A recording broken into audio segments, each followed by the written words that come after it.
Delicious Party is one of the prettiest seasons in Precure history.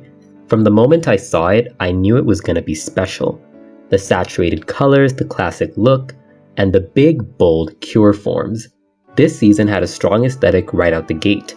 So let's explore the creative chaos of this season's designs.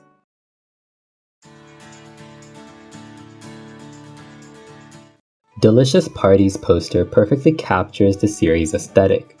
Big, bold, and saturated. This style is reminiscent of classic magical girls due to their eyes and hairstyles, their relatively natural colors and simple, short styles. Their clothing is also quite grounded. It gives them a really homely feel. As for the Cure forms, they've all got big, round shapes and lots of careful detail. I really like the lines here. That's something we're going to see a lot. There's a lot going on, so the colors and lines help to keep it readable.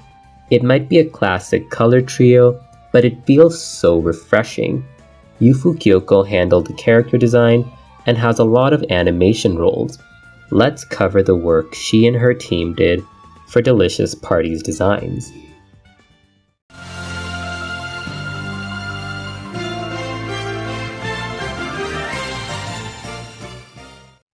Nagumi Yui is our main character, and she's an energetic girl who loves food.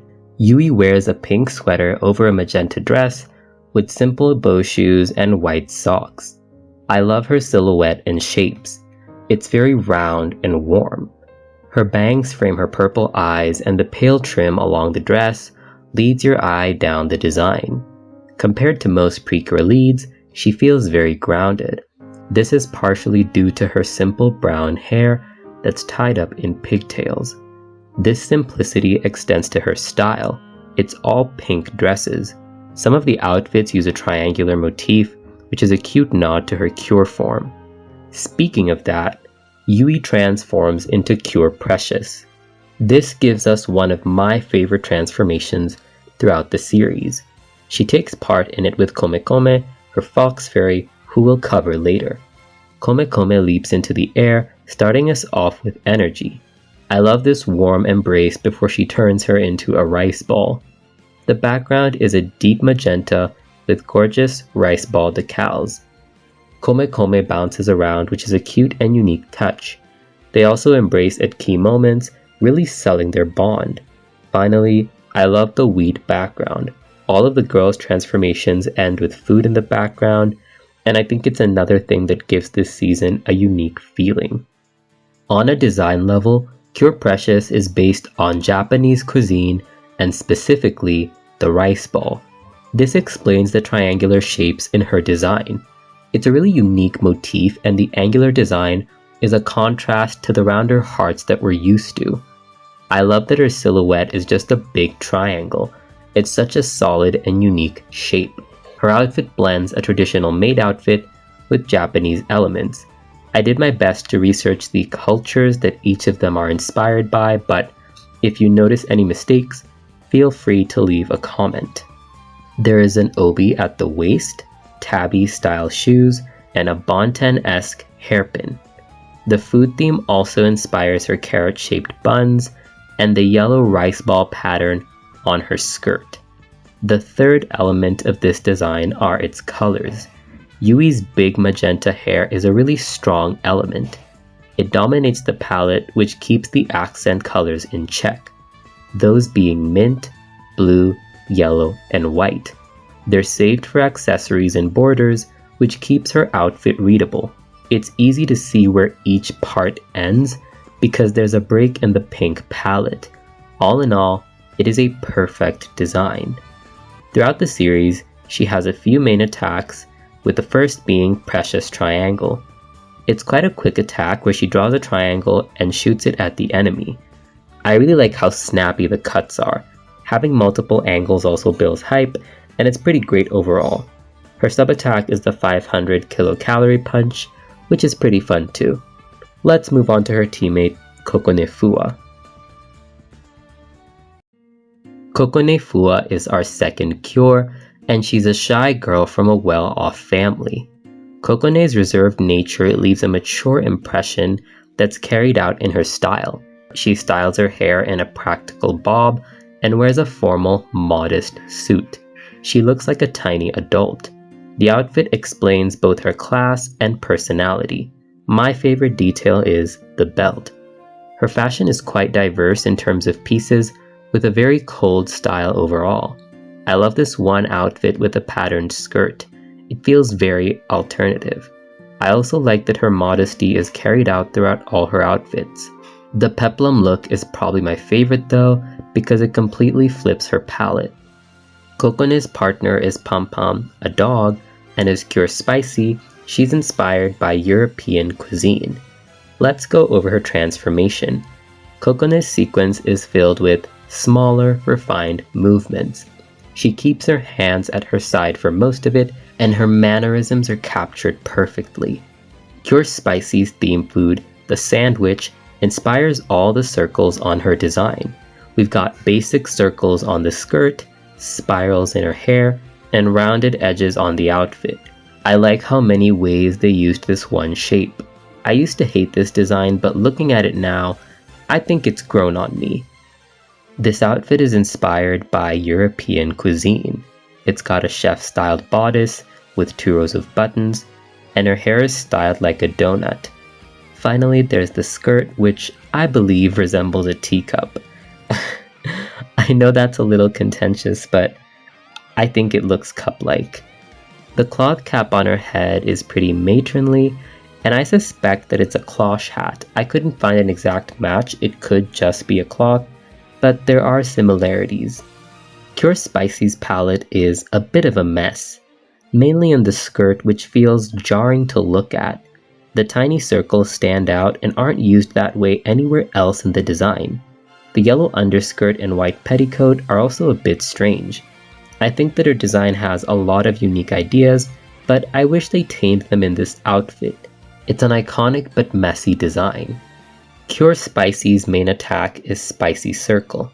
Unlike Precious, her attack shoots in a spiral and not a straight circular beam. It's probably just more dynamic, but it lines up with her design using spirals like in the braid.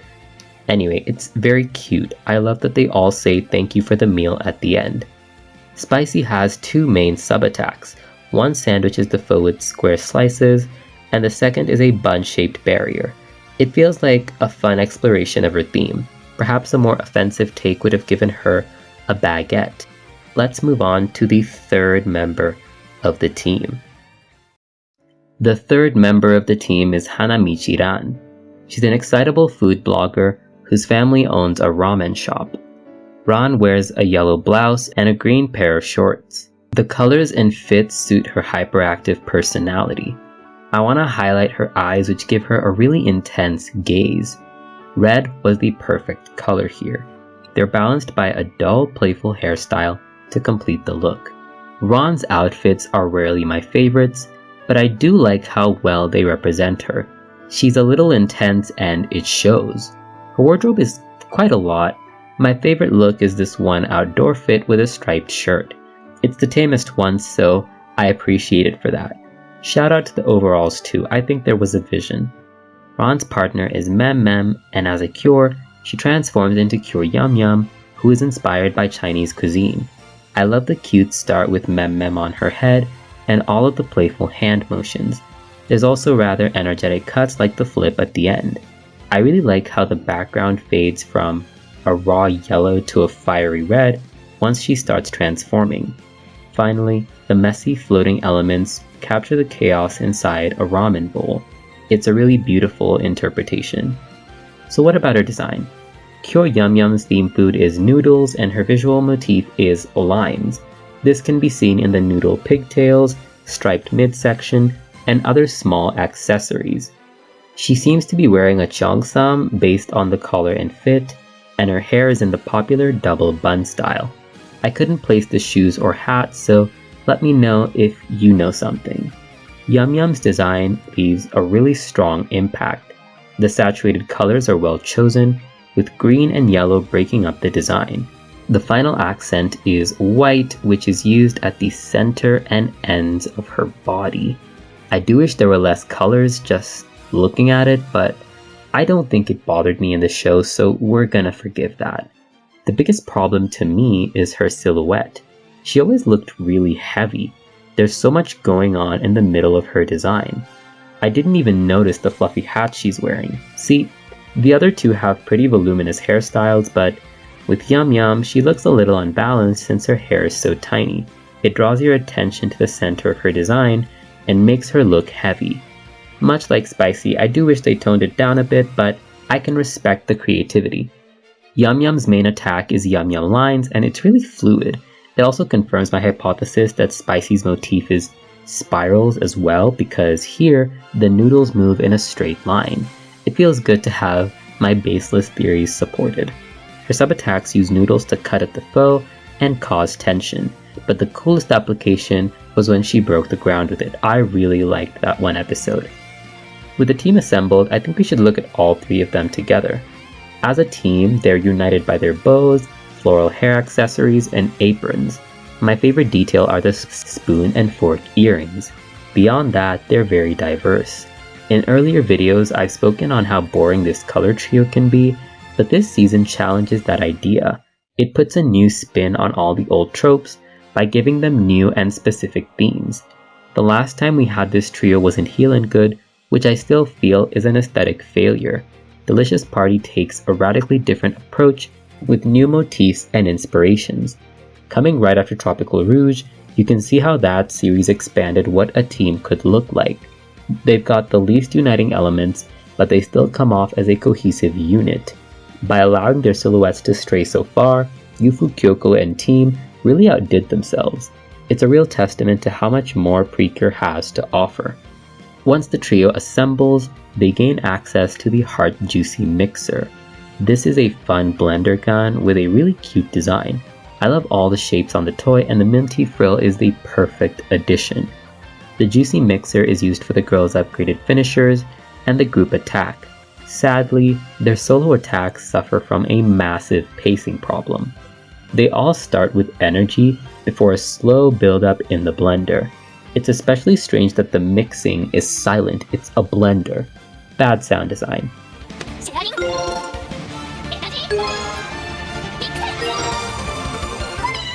For the group attack, the girls mix it up together and fire their beams at the opponent. It's fun, it's vibrant, but my favorite part is probably the group pumping animation toward the end. So now that we've covered the main team, let's move on to their fairies and their allies.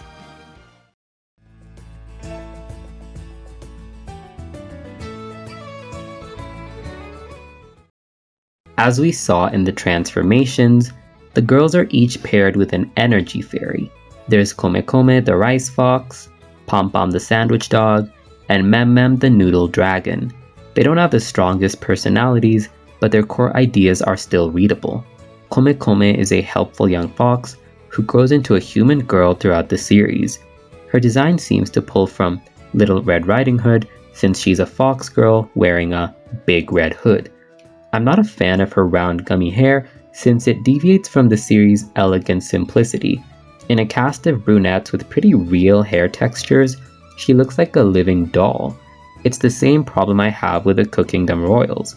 One looks like a human woman, and the other is Mario.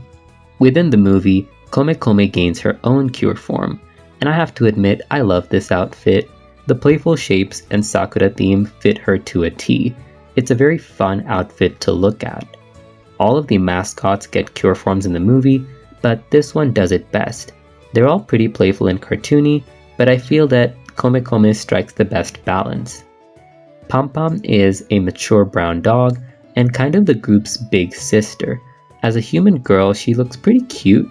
Her style is clearly inspired by Kokone with a formal blue dress, modest white stockings, and a black belt to match her partner. Her cure form, though, it's a long way from home with the bread skirt and the salad trim. The brown wings look so flesh-toned, it's a little uncanny. I love the boots, but this is really pushing it, so we're gonna move on. The third and final fairy is Mem Mem, and he's pretty chill. This is reflected in his human form with calmer eyes and a tamer palette. His cure form is inspired by a dragon and feels just as cartoony as pom-poms. I do prefer this one for its pieces though, the top especially. Generally, all the mascots are pretty cute. I do prefer their animal forms though. Their human forms are fine, but the cure forms are really alien when placed next to most of the show's designs. A bit too abstract in my opinion. Let's move on to the girls' human allies. The girl's first and primary ally is Rosemary from Cookingdom. He's a feminine man who supports and advises them. His style is pretty basic, but he does seem to like pinks and purples. I personally hate his black tee with a giant C lining. It looks really bad. The round shape makes it hard to align to his body, so it's really inconsistent. I think it looks best with a cape because it usually distracts me from that. As you can tell, he's named after a spice, as are most of the cook fighters from the Cookingdom. Surfoy was a fan favorite, so I had to include her too. Her name is in French, so we're gonna pretend I got that right. She's a cook-fighting apprentice with a fun green palette. The shorts are the clear highlight, but the hat and boots also add a Robin Hood vibe. I just wanted to give her a shout out real quick. The other cook fighters are Ginger, Fennel, and Cinnamon, who all get the same cape and pants, so not much to speak on. It worked in the first design, it worked here. I'm not sure why Ginger had a cat theme though, that was pretty random. Speaking of Cinnamon, his son is also a cook fighter. Takumi is Yui's childhood friend and love interest. I have to say, his design is really clean. He's got short messy hair and deep blue eyes. Blue is his main color and it's used in his outfits pretty well. I also appreciate the detail in all his pieces. It grounds his design in a sense of realism. I really appreciate how much effort they put into his wardrobe. While they're all basic pieces, they're drawn with a lot of care that really elevates them. This is in line with Delicious Party's art direction. It elevates basic ideas through detail and specificity. There's an art quote I love about falling in love with what you draw. This is what I see when I look at Takumi's jacket, when I look at Yui's hair. Even the cure forms, despite their excessive detail, are loving odes to cultural cuisine.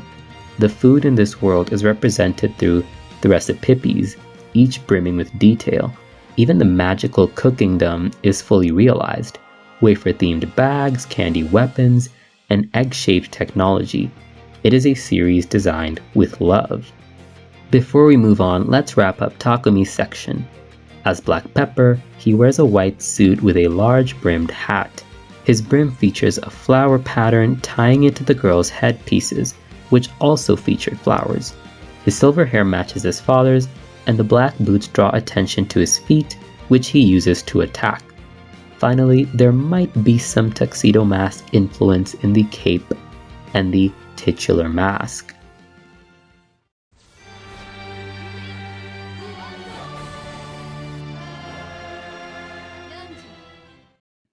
Speaking of masks, this season's villains are all dressed like phantom thieves. The Bundaru gang are aiming to steal recipes, those food fairies we brought up earlier. The first we meet is Gentle. She's a young girl with big, gray pigtails. She's a rather stoic character, but looks pretty comical in this oversized cape.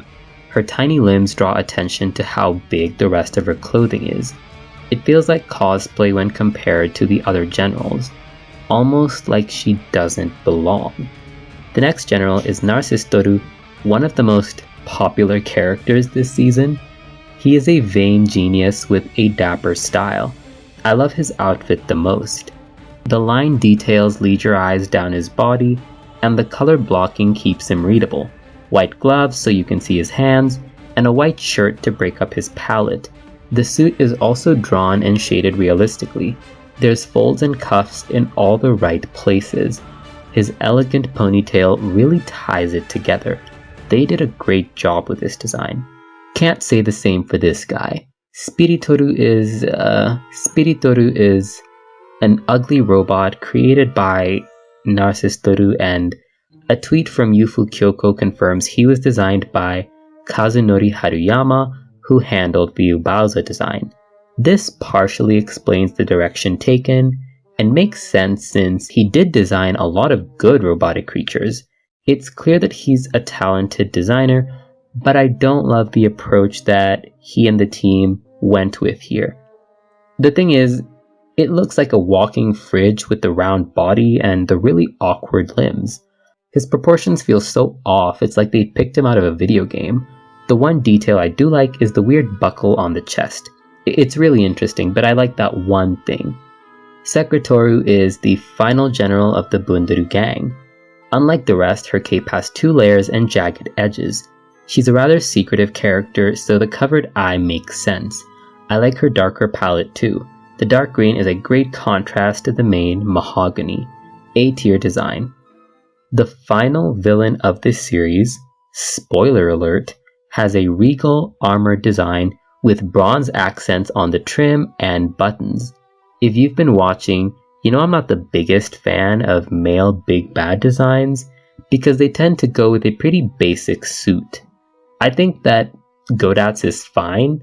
I do like the bronze accents and the little fur, but I don't like the male villains. I wish that they gave them a more distinct identity. You know, the spikes and colors are already shared with his generals, so he doesn't stand out that much as a character.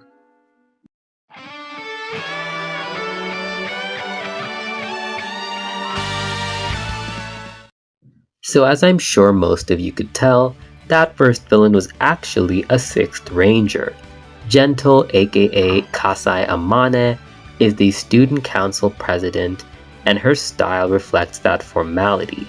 Amane's wardrobe is mostly long-sleeved blouses paired with pencil skirts.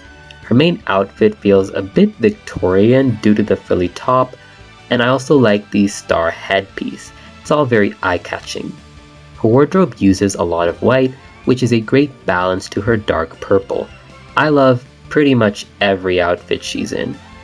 Kasai Amane transforms into the parfait-themed Cure finale.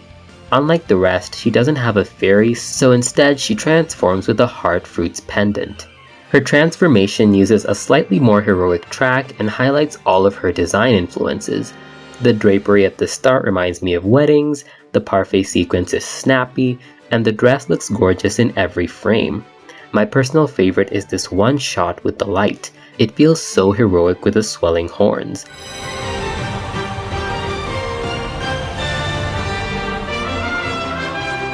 Despite my praise, I'd say the sequence lacks focus. There's a lot of ideas visually and musically, but nothing stands out enough to leave an impact. Cure Finale is one in a long line of bad mid-seasons. I said it before and I'll say it again, but mid-season cures are a lot worse now. See, modern teams are really diverse visually, so the mid-season has to look really out there to stand out. Let me explain what's wrong with her specific design. What went right with the first 3? Precious, Spicy, and Yumyum all have a main color, shape motif, and strong cultural influence. Cure Finale has none of that. The approach they went with was dessert-themed, the final course of the meal. Get it? Finale. This is a fine inspiration, but it's also quite simple. The restrictions created by the others' themes really helped to craft a unique and meaningful look. In contrast, Cure Finale has 2 major colors and a bunch of distracting accents. I think the worst offense here are the bulbous purple berries. They get rid of them in the power-up, which shows how ugly they are, but no one else has an element this large or distracting. The drapery is just as bad, adding weight to an already large skirt. Her chest feels bare without a big bow, and the shoes look pretty tacky when paired with this elegant design. Based on her color palette, there's some clear bridal influence, but it gets lost in all the colors. I especially hate how stiff her hair looks. It's such a bad shape. That's another issue I have. The shapes on her design are really wonky. The strawberry skirt and the X on her chest seems really hard to keep track of. There are better shapes that are readable from multiple angles. Overall, I'm quite disappointed because Finale feels like a perfect example of all the season's bad habits. Poor proportion, bad colors, and a general lack of cohesion. There's detail in the drapery around the skirt, but the strawberry section feels so childish. I really wish they had grounded her with a solid inspiration. I feel like you could take this design and come up with two perfectly solid cures by taking it apart. In contrast to her design, I really like Cure Finale's weapon. The creamy fleuret is really pretty, and that's because it has a strong inspiration. The kitchen appliance route is working well for the weapons this season. I have no complaints about any of them. This fleuret is based on a creamer. The design decorates it with parfait decals and a cute creamy top. It's perfect. The attack is just as fun with a dancing fruit sequence. Great sound design too. It's all fluid and pretty. Before we move on, I just want to comment on Finale's chin. I don't know if it's just me, but when Amana transforms, they really emphasize her chin in the art, and I find that interesting. I think it's so unique that Cure Finale has a strong jaw, but Amane doesn't. Now that we've gathered the whole team, it's time to cover the group's power-ups.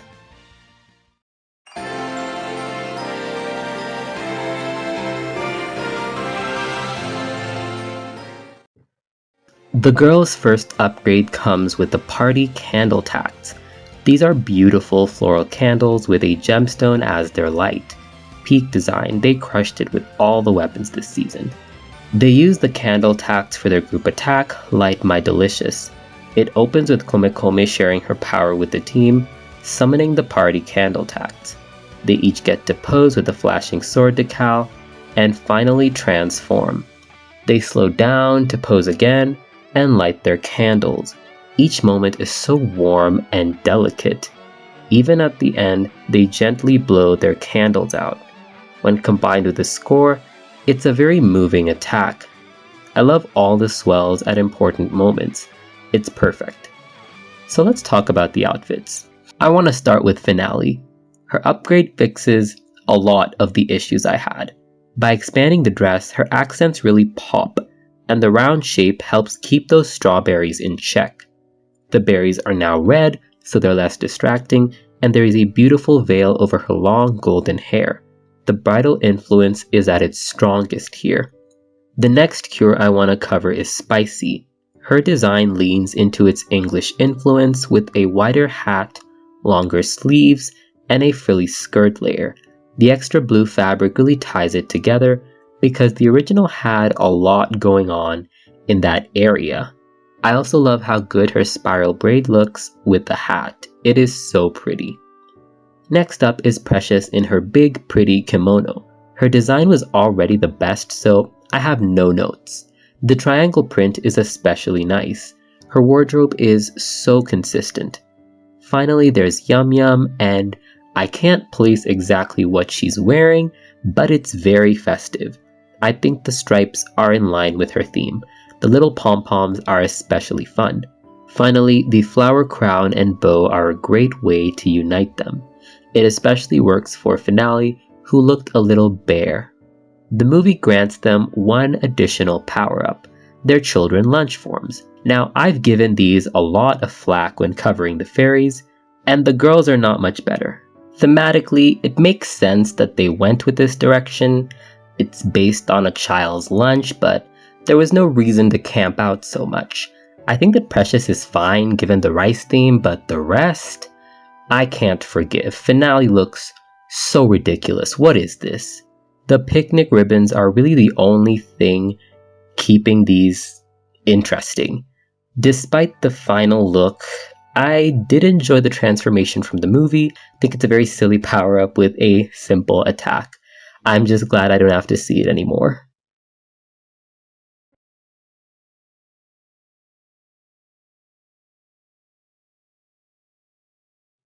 Overall, Delicious Party has a wild spectrum of quality. I think the season is at its best when the characters' outfits are carefully crafted with intent. We see this in the cure forms, the major generals, and Cook Kingdom's environment and item design.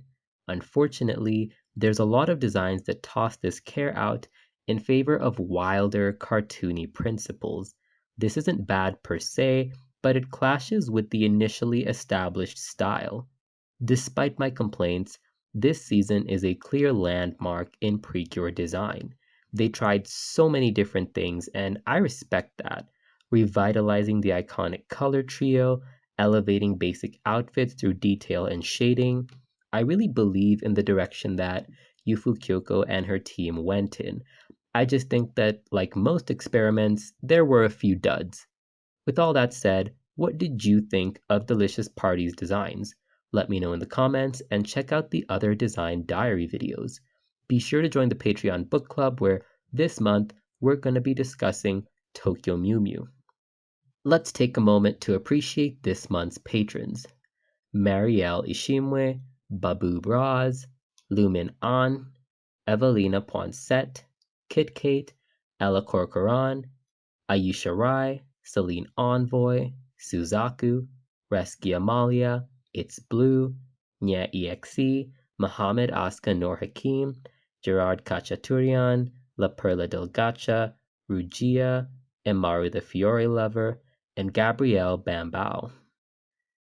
If you made it this far, thank you so much for watching, and I will see you next time.